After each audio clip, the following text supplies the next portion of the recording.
आज हम हाजिर है मैथ्स की नई वीडियो के साथ जो हम रिवीजन बैच में डाल रहे हैं। ये मैंने कुछ क्वेश्चंस लास्ट ईयर्स के लिए हैं जो हम रिवाइज करने वाले हैं। ये सारे क्वेश्चंस हम 1 मार्कर वाले हैं जो हम देखेंगे कैसे हम सोल्व करके 1 मार्क्स ले सकते हैं। First question is 10 of the quadratic polynomial is 2, find the value of k। जब भी कोई भी क्वाड्रेटिक पोलिनोमियल होता है उसके 0 का मतलब होता है कि अगर उसकी वैल्यू हम इक्वेशन में पुट करेंगे तो हमें 0 मिलेगा।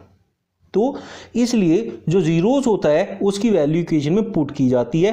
तो हम x² plus 3x plus k, ये इक्वेशन है। अगर इसमें मैं जीरोस की वैल्यू पुट करूंगा दैट इज 2, तो ये 0 के इक्वल आ जाएगा। 2² plus 3 into 2 plus k must be equals to 0। तो ये 4 हो गया, ये 6 हो गया, प्लस k इक्वल्स टू 0। तो k इक्वल्स टू 6 4 10 माइनस 10, ये 10 उधर जाके माइनस का हो जाएगा। तो हमारी k की जो वैल्यू हो जाएगी that is -10। Total number of factors of a prime number. Prime number कोई भी वो नंबर होता है जो खुद से डिवाइड होता है और 1 सबका फैक्टर होता ही होता है। तो इसलिए हम कहेंगे कि प्राइम नंबर्स के 2 फैक्टर होते हैं, एक तो a1 होता है और एक वो इटसेल्फ होता है, मतलब खुद होता है जिससे वो खुद को डिवाइड कर सकता है। तो total number of factors of a prime numbers are always 2। Quadratic polynomial, the sum of whose squares is -5 and their product is 6, means ये जो है ये सम है। सम का मतलब होता है alpha plus beta equals to -5 है and product is 6, means alpha beta equals to 6। जब भी हमें कोई भी रिक्वायर्ड पोलिनोमियल होता है जिसका हमें जीरोस का सम दे रखा हो और प्रोडक्ट दे रखा हो तो उसे बनाया जाता है x² minus alpha plus beta into x plus alpha beta, means x² minus sum of the zeros into x plus product of the zeros. तो x² minus alpha plus beta की वैल्यू है -5, यहाँ -5 पुट करेंगे into x plus alpha beta that is 6। जब हमारे पास minus में कोई value दी होती है तो हम लोग क्या होते हैं ना, बच्चे जो होते हैं कंफ्यूज हो जाते हैं। तो डरने की कोई बात नहीं है, जहां 2 माइनस एक साथ होना वहां हमेशा प्लस लगाना है, बस सिंपल सी बात होती है। 5x x² plus 5x plus 6 equals to 0, ये हमारी जो है क्वाड्रेटिक पोलिनोमियल बन जाएगा। Value of k for which the system of equations x plus y minus 4। Second equation is 2x plus ky minus 3 equals to 0। इस 3 को इधर लेंगे तो माइनस में आएगा, तो वो हो जाएगा 2x plus ky minus 3 equals to 0। Has no solution. No solution तब होता है जब a1 upon a2 equals to होता है b1 अपॉन b2 के और नॉट इक्वल्स टू होता है c1 अपॉन c2 के। अब उन्होंने बोला है आपको फाइंड आउट करना है k की वैल्यू। तो k की वैल्यू क्या हो सकती है और क्या नहीं हो सकती, इसमें दोनों वैल्यूज निकाली जाती हैं। k की वैल्यू जो होगी वो इन दोनों से आएगी और जो नहीं होगी वो इन दोनों से आएगी या फिर इन दोनों से भी आ सकती है, फर्स्ट और थर्ड से भी। तो जो होगी पहले वो निकाल लेते हैं। a1 होता है x के साथ, जो होगा पहले वाली इक्वेशन में कुछ नहीं है तो 1 होगा, तो इसे लिखेंगे 1 बाई, ये होता है a2 जो सेकंड इक्वेशन में x के साथ होता है इक्वल्स टू b1 होता है जो y के साथ होता है दैट इज 1 डिवाइडेड बाय, और यहाँ y जो सेकंड इक्वेशन में है दैट इज k इधर जाएगा 2, तो k must be equals to 2। ये k जो है वो 2 के इक्वल आएगा। किसके इक्वल नहीं आएगा, लास्ट के 2 वैल्यूज लेते हैं, तो ये 1/k होगा, क्योंकि अभी हमने देखा इन दोनों से आया था 1/k, और इधर इक्वल्स में होगा -4 अपॉन -3, ये कैंसिल आउट हो जाएगा। लेकिन ये नॉट इक्वल्स टू होता है तो इसलिए यहां नॉट इक्वल्स टू का साइन बनाना पड़ता है। तो अब हम देखें k की वैल्यू, इसको रेसिप्रोकल करेंगे तो 3/4 आ जाएगी। इस तरीके से निकाला जाता है कि k की वैल्यू किसके इक्वल होने वाली है और किसके इक्वल हो नहीं सकती है। तो k की वैल्यू 3/4 के इक्वल कभी नहीं हो सकती है और इस इक्वेशन के लिए, और k की वैल्यू 2 के इक्वल आ सकती है। The HCF and LCM of 12, 21 and 15 are. जब भी आपको, ये बहुत बहुत बहुत इंपॉर्टेंट क्वेश्चन है इस बारी के लिए, बेसिक मैथ्स में पक्का आने वाला है, ये क्वेश्चन जरूर करके जाना है। तो 12 के फैक्टर कर देंगे, 12 के फैक्टर होते हैं 2, 2 जा 4, 3 जा 12 एंड 21 के फैक्टर करेंगे तो 3 7 जा होता है, तो 3 के नीचे ही 3 को लिख लें ताकि कॉमन लेने में आसान हो। 15 को 3 5 जा 15 लिखेंगे, जो तीनों में कॉमन होता है दैट इज योर HCF। तो HCF is going to be 3 and LCM is going to be, जो बाकी बचता है, जैसे यहां 2 2 जा 4 इंटू 7 इंटू 5 इंटू 3, ये भी लेना होता है, सब साथ में लेने हैं तभी जाके LCM आता है। इससे आपको पता चलता है कि HCF LCM के अंदर होता है, इसलिए HCF LCM को पूरा पूरा डिवाइड करता है, और अगर नहीं करेगा तो वो उसका HCF हो ही नहीं सकता। मतलब LCM का HCF किन्हीं भी वैल्यूज का, अगर कोई LCM है और HCF भी है और हम कहें कि वो उसको डिवाइड नहीं कर पा रहा है, तो वो उसका HCF और LCM नहीं हो सकते। तो इनको अगर हम मल्टीप्लाई करेंगे तो 4 7 28 बन, तो आप देखेंगे इट विल बी 420। जब कैलकुलेशन की प्रैक्टिस करेंगे तो इतनी आसानी से आप लोग भी इसको कैलकुलेट कर पाएंगे।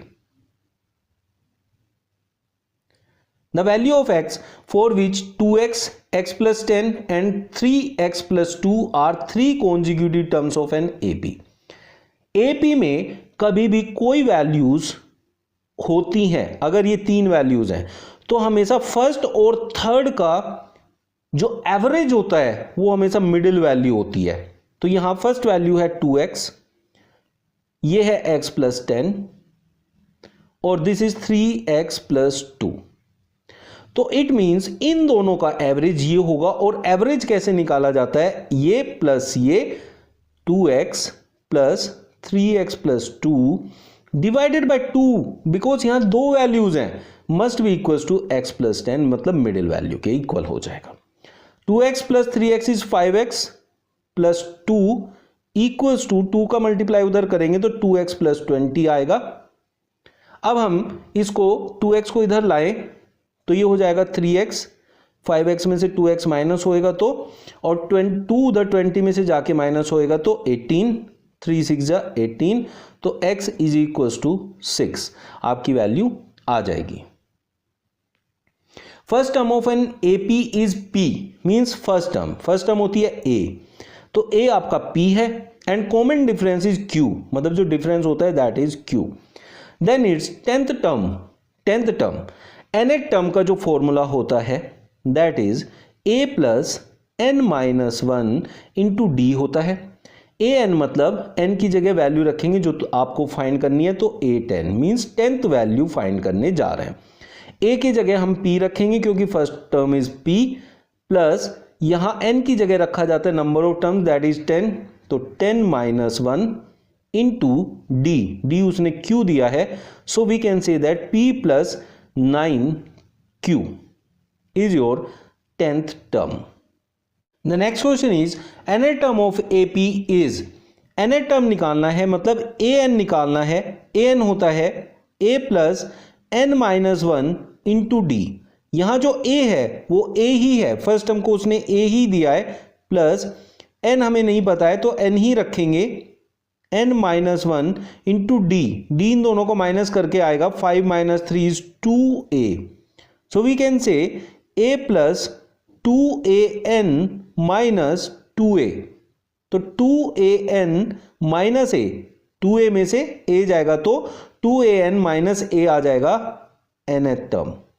अब हमारे पास जो भी वैल्यू आपसे पूछेगा तो उसमें पुट कर सकते हैं 2an minus a, first term पता है तो a की जगह पुट करेंगे और जो भी टर्म पूछेगा उसको n की जगह पुट करेंगे, so you will get your answer. Next question is, if the point P K0 divides the line segment joining the points A and B in the ratio 1:2, then the value of K is. इसमें हम यहाँ दो point लेंगे, A that is 2, -2 and B is -7, 4 और इनको कोई point divide करता है that is P that is K, 0 किस रेशियो में करता है, 1:2 में करता है, दिस वन। तो यहां हमें क्या वैल्यू पुट करनी है, किसकी वैल्यू निकालनी है। आप ये देखिए कि हमें ना यहां k की वैल्यू चाहिए, तो it means we need the value of x। ये x एक्सिस वाले है, तो ये x होता है, ये y होता है, तो x की जो वैल्यू निकलती है वो होता है mx2, मतलब ये पहली value mx2 that is 1 into -7 plus nx1 this one into this 2 2 जा 4 divided by m plus n that is 3। इन दोनों को ऐड करके हम इसकी वैल्यू नीचे लिख सकते हैं। तो ये होता है mx2 plus nx1 upon m plus n। ये मैंने m लिया है, ये मैंने n लिया है। So this is -7 plus 4 is -3/3 that is equals to -1. So -1 is your answer जो इसको k की वैल्यू बनाता है। Next question is, in figure 1 triangle ABC is circumscribing a circle, the length of BC is। हमें BC का length find out करना है। BC is this। देखिए जब भी एक एक्सटर्नल पॉइंट से दो टेंजेंट किसी ट्राइंगल पे सर्कल के बाहर जाती है तो वो हमेशा लेंथ में इक्वल होती है। ये हमारी एक थ्योरम है। So we can say that कि एक्सटर्नल पॉइंट से अगर दो पॉइंट को टच करते हुए सर्कल के दो टेंजेंट निकल जाती हैं तो वो आपस में इक्वल होती हैं। इट मीन्स अगर ये 3 है तो ये भी 3 होगा। लाइकवाइज अगर ये x है तो ये भी x होगा। अगर ये यहां से यहां तक x है so it will be 11 - x क्योंकि ये पूरा 11 है and this 11 - x must be equals to 4। इसके इक्वल होगा तो हम लिख सकते हैं 11 - x इक्वल्स टू 4। तो 11 - 4 equals to x, so 7 equals to x। तो x की जो वैल्यू है 7 है। हमें वैल्यू चाहिए थी BC की, so BC will be 7 + 3 equals to 10। So 10 will be your correct answer. ऐसे करके हमें इसको निकालना होता है। Given that triangle ABC is similar to triangle PQR if AB upon PQ equals to 1/3। देखिए जब भी दो ट्राइंगल आपस में सिमिलर होते हैं तो उनके एरिया का जो रेशियो होता है उनकी साइड के रेशियो के स्क्वायर के इक्वल होता है। तो इट मींस जो इसका एरिया आएगा, एरिया का रेशियो आएगा that must be equal to the square of these two sides. So 1/3 का जो स्क्वायर करेंगे that is 1/9 will be your required answer. So it will be 1/9। तो आपको लिखना कैसे है, area of triangle ABC divided by area of triangle PQR equals to AB upon PQ whole square by theorem. Theorem क्या indicate करनी है कि जब भी दो ट्राइंगल आपस में सिमिलर होते हैं तो उनके एरिया का जो रेशियो होता है वो उनकी कोरोस्पोंडिंग साइड्स के रेशियो के स्क्वायर के इक्वल होता है, जो कि हमने यहां किया है।